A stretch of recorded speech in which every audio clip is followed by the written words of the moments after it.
right, off the tangent, getting back on track with advancing with confidence. A lot of dealing with pride has been very much like, yo man, like, stop just marching forward so much. Take a second and question your decisions and question what the hell you're doing.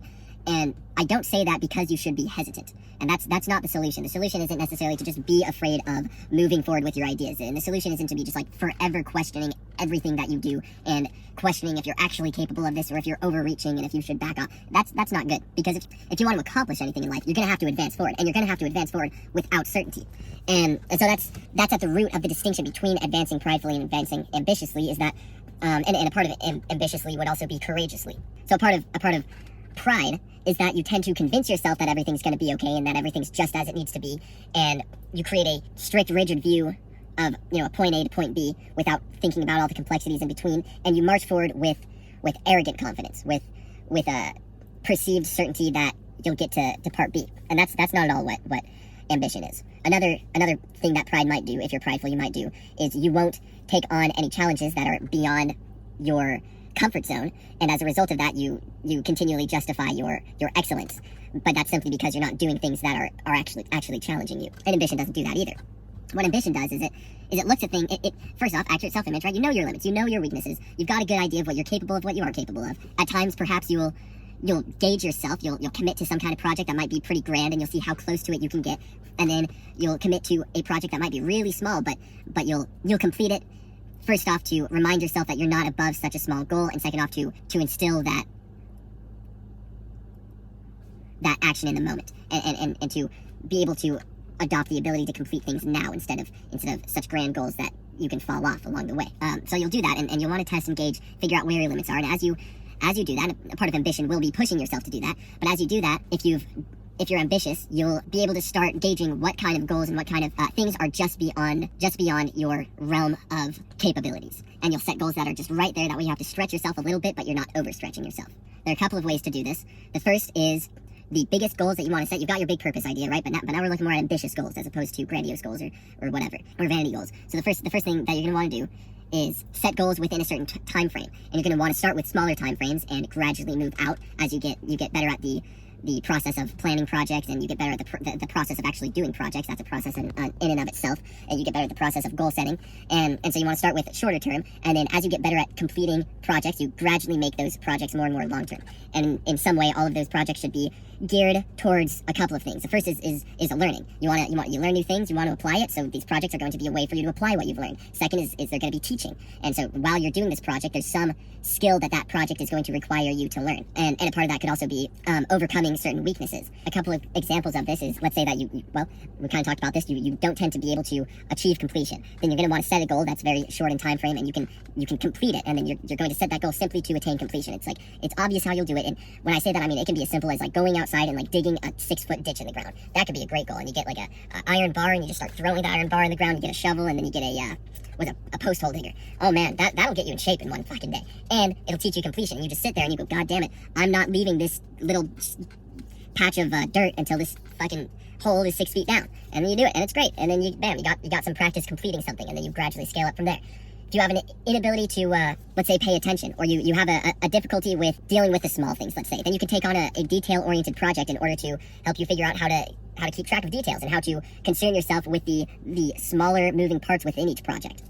A really useful practice, or a really useful subject for practicing paying attention to details or learning how to deal with a lot of details is physics and calculus. If you learn physics and calculus, they've got a lot of details. Each problem has a shit ton of details, and you have to pay attention to how all those details interact with the other ones, and you have to, pay attention to what units am I using, and carry those all the way through, and all kinds of stuff like that. And it can get kind of daunting, the amount of information there, but it can help you practice the skill of dealing with a large amount of information and organizing it. If you have a fear of rejection, maybe you put yourself through rejection therapy, which is essentially you go around and you ask people if you can do things that are absolutely ridiculous so that they say no, and that'll do it.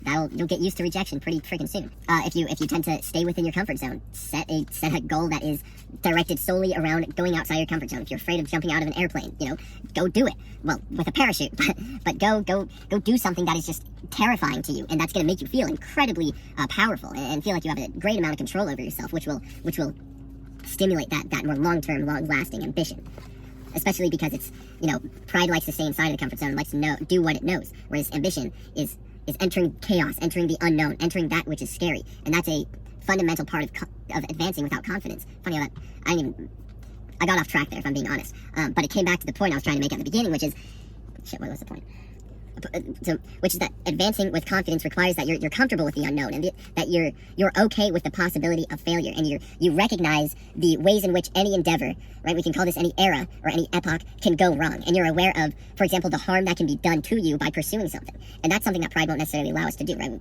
It'll either keep us inside of our comfort zone, or we'll go outside of it and it'll convince us that everything will be okay. And that's dangerous, especially because then when those problems start to arise and the red flags pop up, we'll ignore them and we'll rationalize around them, and we'll deny them because it's too scary and because we wanted certainty. But if we let go of that certainty, we can advance with confidence, knowing that we can recognize when our weaknesses are resurfacing. In pride, we'll deny that our weaknesses are resurfacing. In ambition, we'll say, okay, well, based on my accurate self-image, I know that in these cases, in these kinds of times, or under these circumstances, I'll start to act this way. So here's an example from my own life. Sometimes I'll watch TV or play video games and it's fine. There are other times where I'll watch TV and play video games and it absolutely takes control. I wouldn't say control over my life, but it takes over many aspects of my life. And I'll go on what my old roommate and I used to call a chips and dip bender, where I would watch a show at just the right time, it'd be the right show, and oh man, I would get a bag of fucking chips, a shit ton of dip, and I would spend like 2 days just like eating chips and dip and watching the show. And he was like, dude, that is so unhealthy. I was like, fuck you. But eventually, as I construct an accurate self-image, and it still happens from time to time, if I'm being honest, but as I constructed an accurate self-image, I was able to start recognizing the circumstances under which I would be more likely to go into a chips and dip bender, and generally that would tend to be in times of high turmoil. So eventually what I had to do is realize that when stresses are high, I can't use TV and video games as an escape or as a relaxer. I have to go out, maybe go on like a hike and a walk, or hang out with friends. So whenever I was coming up on like big deadlines or stressful tests, I realized that I kind of had to stay away from TV and video games in order to maintain my momentum. However, the second I was done with those tests or those exams or those whatevers, I was able to hop back onto video games. And so in taking any endeavor, I could start to recognize, like, okay, I'm setting myself a deadline on these dates. That means that just going up to that deadline, I just can't watch TV and I just can't play video games. And like, that's gonna suck, but that's okay. A huge part of setting ambitious goals is, again, it's specific. There's a degree of specificity behind it. And so what you're gonna want to do is set your goal, right? Set the deadline, and then create sub-goals that lead up to it and move back to the present. You don't want to just set the goal and then start marching forward into it. You want to set the goal, set the sub-goals, look at, okay, where are my weaknesses going to manifest? What problems from the past may resurface?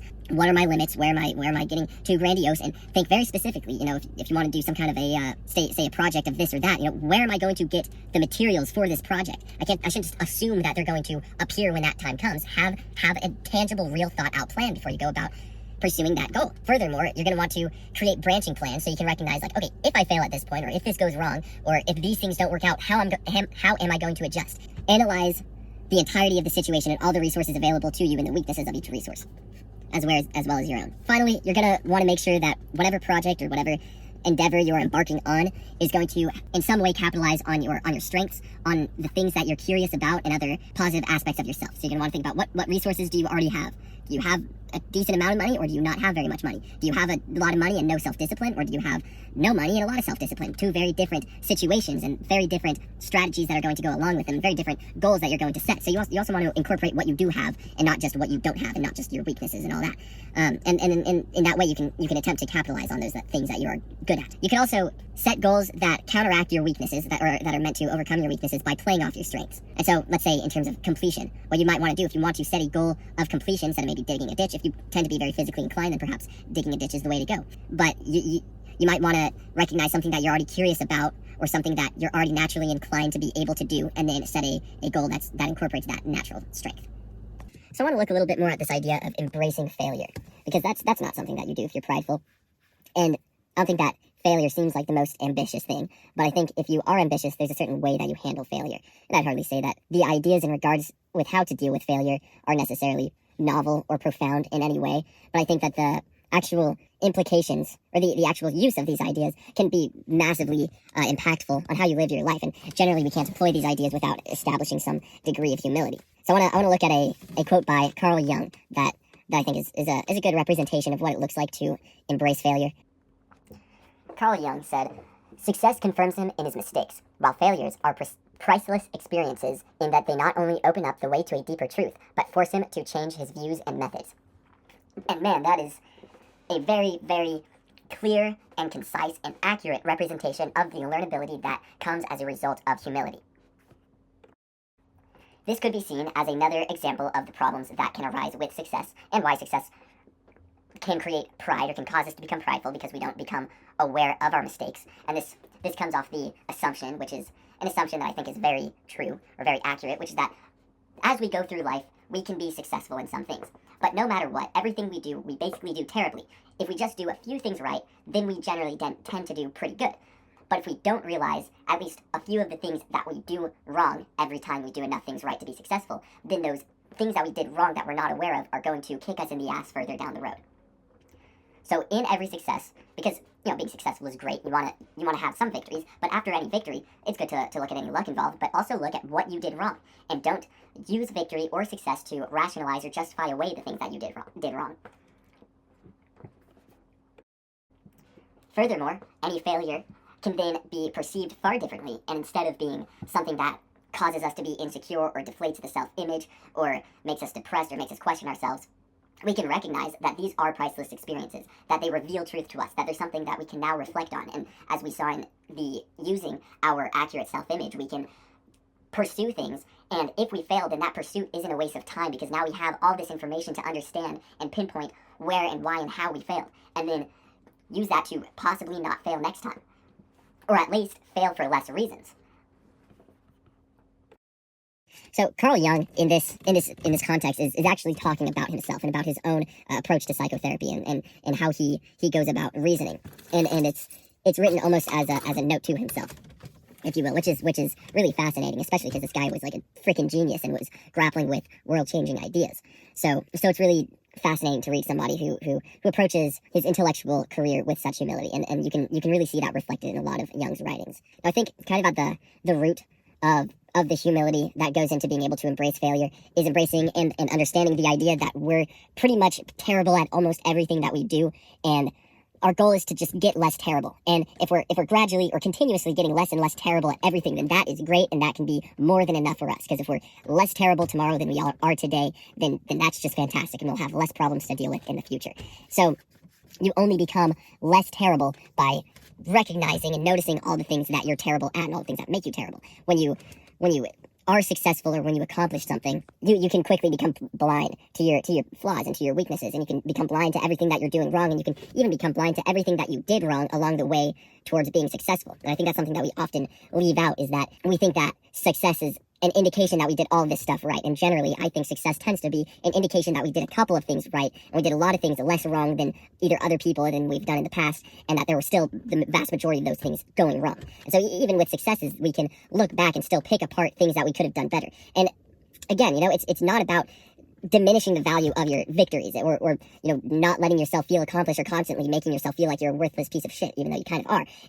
It's about engaging with that process of betterment and not missing out on all that's to be gained from engaging in that kind of reflection. And in this process, you also want to go back and look at what you did right, but you definitely want to look at you still want to look at what you did wrong, even if it wasn't a failure. And if it was a failure, then great, because then that means you have a whole bunch of data off of which you can abstract principles to carry with you going forward that are going to be less wrong, right? You're not going to have those principles for certain. Oh, now I have this principle and I'm certainly going to be successful. It's like, no, now I have this principle, I can test it out and try it out, see if that makes me less terrible at everything that I do.